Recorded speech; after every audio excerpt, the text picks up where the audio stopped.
College fee కోసం ₹1,00,000 కావాలని నన్ను ఆశ్రయించారండి. నేను ఎంత ఇచ్చాను అనేది ఈ వీడియో. ఇప్పుడు చూస్తున్నారు కదా, వీళ్ళు వాళ్ళ బాధలు కష్టాలు చెప్పుకుంటే మన ఆశ్రమాన్ని ఆశ్రయించారు, నన్ను ఆశ్రయించారు. వాళ్ళ బాధలు ఏమి కష్టాలు ఏమి అనేది వాళ్ళు చెప్తే వాళ్ళ మాటల్లో విందామని నేను అనుకుంటాను. ఎందుకంటే నాకు ఆల్రెడీ చెప్పేశారు, నాకు తెలుసు ఏమి అనేది. ఇప్పుడు వాళ్ళ మాటల్లో విందాం. చెప్పరా? ఏమంటే నాకు ఇప్పుడు చాలా ఇబ్బందులు జాస్తి ఉంది. మా ఆయనకు యాక్సిడెంట్ అయ్యింది.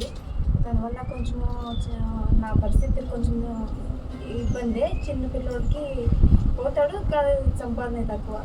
ఏదో అమ్మ దర్శనానికి వస్తే మాకు కొంచెం హెల్ప్ అవుతుంది. నా బిడ్డకి చదువుకి ముందు భవిష్యత్తు ఉంటుంది. ఇక్కడ వచ్చి పోతే ఆశీర్వాదం వల్ల నాకు మంచిది అవుతుంది. ఆ బిడ్డకి మంచిది అవుతుంది. అమ్మగారు ఫినాన్షియల్గా కొంచెం ఇబ్బంది ఉండేది.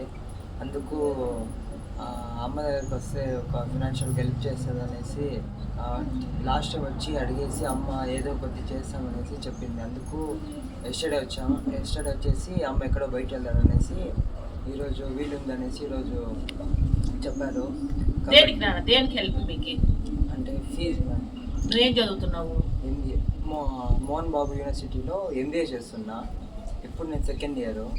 ఫస్ట్ ఇయర్ కంప్లీట్ అయింది. సెకండ్ ఇయర్లో హాఫ్ పే చేస్తాను, ఇంకా హాఫ్ ఉంది. అందుకు అమ్మని అడిగినందుకు క్లియర్ డీటెయిల్స్ ఇచ్చి మళ్ళీ ఈరోజు మాట్లాడతామని చెప్పారు. అందుకు ఇప్పుడు అమ్మ ఏం చెప్తారు? వీళ్ళు మాకు దూర బంధువులు అవుతారండి.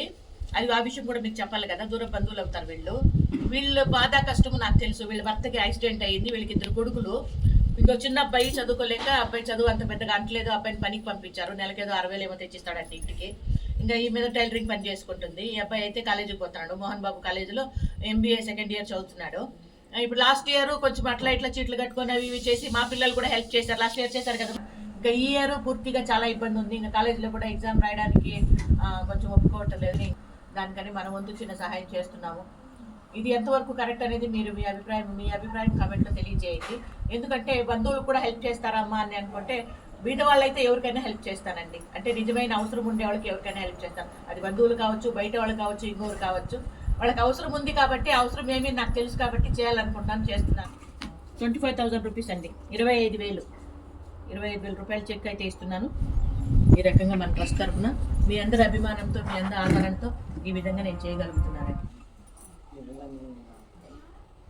నువ్వు నా రుణం తీర్చుకోవాలంటే ఇదే ట్రస్ట్కి ఉద్యోగం వచ్చిన తర్వాత నువ్వు హెల్ప్ చేయి అంతే.